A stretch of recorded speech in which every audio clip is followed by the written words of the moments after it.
আপনি এর কয়দিন নিয়ে আসছেন এখানে সত্যি করে করবেন? হ্যাঁ আজকে প্রথম। আমি আমার বাবা আমার দাদা যুদ্ধে শহীদ। অন্তত 200-600 হলে ভালো হতো। 600 কোটি টাকা হলে ভালো হতো। 6,000 কোটি 9,000 কোটি তো অনেক বেশি হয়ে গিয়েছে সরকার। ত্রয়োদশ জাতীয় সংসদ নির্বাচনে ৬৮টি আসনে একক জয় এবং জোটগতভাবে ৭৭টি আসন নিয়ে প্রধান বিরোধী দল হিসাবে সংসদে বসার এক ঐতিহাসিক সুযোগ পেয়েছিল বাংলাদেশ জামায়াত ইসলামী। রাজনৈতিক বিশ্লেষকদের মতে দীর্ঘদিন ক্ষমতার বাইরে থাকা একটি দলের জন্য মূলধারার রাজনীতিতে নিজেদের একটি দায়িত্বশীল শক্তি হিসাবে প্রমাণ করার এটি ছিল সুবর্ণ সুযোগ। কিন্তু সরকার গঠনের ৫ মাস পার না হতেই সংসদের ভেতরে ও বাইরে দলটির অন্তত ৬ জন সংসদ সদস্য যেভাবে একের পর এক কেলেঙ্কারি, বেফাঁস মন্তব্য এবং নৈতিক পতনের পরিচয় দিয়েছেন, তাতে প্রশ্ন উঠছে, এটি কি স্রেফ ব্যক্তিগত ভুল নাকি দলটির পুরো কাঠামোগত রাজনৈতিক দেউলিয়াত্বের বহিঃপ্রকাশ ঘটছে? আজ আমরা প্রতিটি ঘটনার গভীরে গিয়ে বিশ্লেষণ করব কিভাবে এই ৬ এমপি দলটিকে ইতিহাসের এক চরম বিব্রতকর অবস্থায় ফেললেন। আসুন এক একটি ঘটনা কাটাছেঁড়া করে দেখি আমাদের অর্থাৎ জামাতের জনপ্রতিনিধিরা আসলে কি করছেন। কুষ্টিয়া ৩ আসনের এমপি আমির হামজা গত ২৭শে মার্চ কুষ্টিয়ার একটি মসজিদে জুমার খুতবার আগে বর্তমান জ্বালানি ও খনিজ সম্পদ মন্ত্রী এবং বিএনপির স্থায়ী কমিটির সদস্য ইকবাল হাসান মাহমুদ টুকুকে নাস্তিক ও ইসলাম বিদ্বেষী বলে আক্রমণ করেন। উনি জামাত ইসলামী বিদ্বেষী, সরমনাই পীরের বিদ্বেষী না, উনি ইসলাম বিদ্বেষী। ধর্মীয় ফোরামকে রাজনৈতিক এজেন্ডা বাস্তবায়নের হাতিয়ার হিসাবে ব্যবহার করার এই সংস্কৃতি চরম রাজনৈতিক অসহিষ্ণুতার প্রমাণ। ফলস্বরূপ মানহানির মামলা এবং গ্রেপ্তারি পরোয়ানার মুখোমুখি হতে হয়েছে তাকে। এখানেই শেষ নয়, বাজেট অধিবেশনের শুরুতে ৬,০০০ কোটি টাকার বাজেট চেয়ে তিনি যে নিজের দলের অর্থনৈতিক দূরদর্শিতাকে সারা বিশ্বের সামনে হাস্যরসের পাত্র বানিয়েছেন, বিরোধী দলের একজন দায়িত্বশীল আইন প্রণেতা যখন বাজেট বা অর্থনীতির মৌলিক বিষয় না বুঝে এমন উদ্ভট মন্তব্য করেন, ৬০০ কোটি টাকা হলে ভালো হতো। 6,000 কোটি 9,000 কোটি তো অনেক বেশি হয়ে গিয়েছে সরকার। তখন সাধারণ মানুষের মনে প্রশ্ন জাগে, এরা কি আসলেই দেশ চালানোর জন্য সংসদে গেছেন? চাঁপাইনবাবগঞ্জ ২ আসনের এমপি মোহাম্মদ মিজানুর রহমান বাজেট আলোচনার অংশ নিয়ে যা বলেছেন তা কেবল লজ্জাজনকই নয়, পর্দা, মাইক্রোওয়েভ এবং ওয়াশিং মেশিনগুলো আপনার মাধ্যমে পাওয়ার জোর দাবি বরং জানাচ্ছি। সাধারণ মানুষের সঙ্গে এক ধরনের নিষ্ঠুর উপহাস।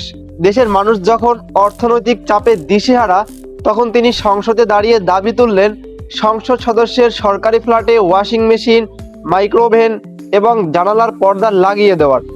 জোট শরিক নেতাদের কটূক্তি ও সামাজিক যোগাযোগ মাধ্যমের ট্রোলের শিকার হওয়া সত্ত্বেও এই ধরনের দাবি প্রমাণ করে যে জনগণের মৌলিক অধিকার বা কষ্টের কথা জামায়াতের এসব এমপির কাছে সম্পূর্ণ গৌণ। তাদের মূল লক্ষ্য ছিল ক্ষমতার ছায়ায় নিজেদের জীবনযাত্রার মান নিশ্চিত করা।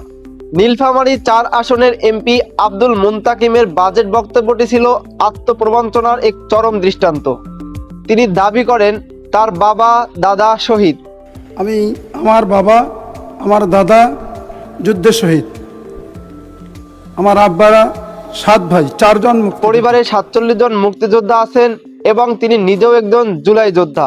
অথচ একটু খোঁজ নিলেই বেরিয়ে আসে তার জন্মই ১৯০০ সালে এবং তার বাবা আজও জীবিত। একজন আইন প্রণেতা হয়ে জাতীয় সংসদের মতো পবিত্র জায়গায় দাঁড়িয়ে এত বড় মিথ্যাচার এবং ভুয়া ইতিহাসের অবতারণা করার সাহস তারা পান কোথায়? সামাজিক যোগাযোগ মাধ্যমে ট্রোল হওয়ার পর দায়সারা ভুল স্বীকার করে চিঠি দিয়ে কি অপরাধ ধামাচাপা দেওয়া যায়? এটি কেবল মিথ্যাচার নয়, বরং প্রকৃত মুক্তিযোদ্ধাদের ত্যাগের প্রতি এক চরম অবমাননা। নড়াইল ২ আসনের এমপি আতাউর রহমান বাচ্চুর ঐচ্ছিক তহবিল থেকে অনুদান বিতরণের তালিকায় নিজ মেয়ের নাম দুবার অন্তর্ভুক্ত করার ঘটনা কোনো বিচ্ছিন্ন ভুল নয়, এটি ক্ষমতার অপব্যবহার ও পারিবারিক তোষণনীতির পরিষ্কার চিত্র। সচিবালয় থেকে অনুমোদিত তালিকায় নিজের রক্ত সম্পর্কীয়দের নাম ঢুকিয়ে সরকারি অর্থ আত্মসাতের এই প্রবণতা প্রমাণ করে সুযোগ পেলেই এরা দুর্নীতির মোহ কাটিয়ে উঠতে পারেন না। শেষ পর্যন্ত নিজের পিএসকে বলির পাঠা বানিয়ে বরখাস্ত ঠিকই করা হয়েছে, কিন্তু মূল হোতা এমপির নৈতিক দায় কি এতে মুছে যাবে? এটি জামাতের তথাকথিত স্বচ্ছতা ও ন্যায়পরায়ণতার স্লোগানকে সরাসরি চ্যালেঞ্জের মুখে ফেলে দিয়েছে। সর্বশেষ সাতক্ষীরা 4 আসনের এমপি গাজী নজরুল ইসলামের ভাইরাল হওয়া ভিডিও এবং তা নিয়ে তৈরি হওয়া বিতর্ক জামাতের নীতিগত রাজনীতির মুখোশ সম্পূর্ণ খুলে দিয়েছে। ৭৭ বছর বয়সী এই নেতার দাবি অনুযায়ী তিনি প্রথম স্ত্রীর সম্মতিতে এক তরুণীকে বিয়ে করেছেন, অথচ ওই তরুণীর জীবন বৃত্তান্তে তাকে অবিবাহিত দেখানো হয়েছে এবং তার বয়স নিয়ে তৈরি হয়েছে চরম ও নৈতিক প্রশ্ন।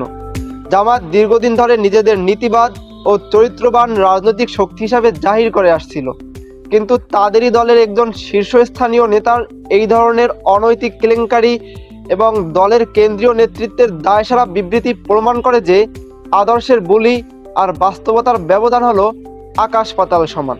এই 6টি ঘটনা কোনো বিচ্ছিন্ন ঘটনা নয়। 17 বছর ক্ষমতার বাইরে থাকার পর হঠাৎ করে সংসদীয় রাজনীতিতে প্রবেশ করায় জামায়াতের তৃণমূল ও শীর্ষ পর্যায়ের নেতাদের মধ্যে এক ধরনের বেসামাল ভাব ও ক্ষমতার লোভ লক্ষ্য করা যাচ্ছে।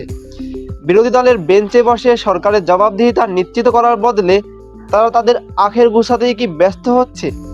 দলটির হাইকমান্ড থেকে যতই বলুক কাউকে ছাড় দেওয়া হবে না। বাস্তবে প্রমাণিত হয়েছে যে মনোনয়ন প্রক্রিয়া থেকে শুরু করে দলীয় শৃঙ্খলার প্রতিটি স্তরেই চরম গলদ রয়েছে।